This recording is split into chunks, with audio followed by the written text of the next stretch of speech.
She looked at me and said I'd always be part of my daughter's life, in my own special way, like the babysitter. Then she handed me a gift, a framed portrait of her dream family, my husband, my best friend, and my daughter. I wasn't in it. I kicked her out of the birthday party. Some say I went too far. But what would you have done? This isn't just a story about a toxic mother-in-law. It's about identity, parenthood, and knowing when to say enough. I'm 26, and I'm intersex. That's not the whole story of who I am, but it's a part of me that, for better or worse, shapes how the world sees me. It's shaped how I move through life, how I love, and even how I became a mother. I'm married to the love of my life, my husband, 29. We recently celebrated our daughter's first birthday. She's perfect, funny, curious, bright-eyed, and so deeply, completely loved. Because of fertility complications related to being intersex, I can't carry a child. And that brought us to our surrogate, our best friend, Erin. Erin's been in our lives for years. She's a lesbian, happily partnered, and one of the kindest, most grounded people I've ever met. She offered to carry our daughter, not out of obligation or money, but because she believed in our family. She's our daughter's godmother, her auntie, but she's never, ever wanted to co-parent. She's been crystal clear about that, which makes the rest of this story feel even more surreal. My mother-in-law has never outright insulted me. That would have been easier, but her brand of harm is subtle, quiet, dismissive. At first, when I met her, she was nice enough, polite, curious. But then, once she found out I was intersex, something shifted. Not cruelty exactly, but fascination. Invasive curiosity. A gleam in her eye like I was something to be examined. She asked me, so, are you technically male or female? Have you ever considered surgery to simplify things? How do you and my son even, make it work? Once, and I'll never forget this, she said, I hope you're not neglecting his needs just because your situation is complicated. My husband shut that down hard. But the seed had been planted. When we told her we were using a surrogate, that Erin had volunteered, her entire focus shifted. Not to me, not to us, to Erin. She gushed over her. Told my husband how lucky he was to have a biological connection to the baby. Said things like, every child needs some kind of anchor to the bloodline. It's good you'll have at least one real parent involved. You're lucky Erin stepped in. She looked at me once and said, do you think you'll feel left out? I said no. I'd been a part of every appointment, every ultrasound, every late-night text. But she just nodded with this tight little smile and said, well, it's good that you're mature. I don't know if I could do it. Let another woman give me a child. That hurt. But I kept smiling. At the gender reveal, we had a little backyard celebration. Simple, sweet. Just family and a few close friends. ML insisted on giving a toast. I braced myself.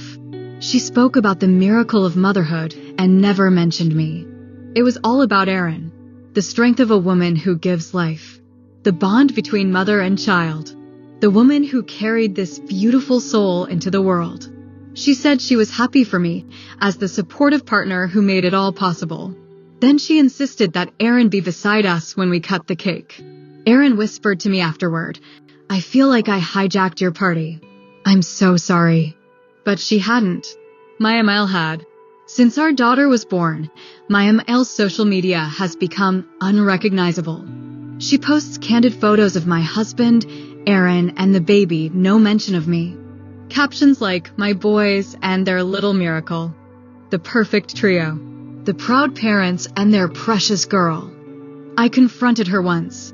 She laughed and said, oh, honey, don't be so sensitive. I just post the pictures that look the best. But it didn't feel like oversight. It felt intentional. It felt like I was being edited out of my own life. Erin even told me once, your MIL is trying to script a fantasy version of this family. One you're not in. Now we're at the first birthday.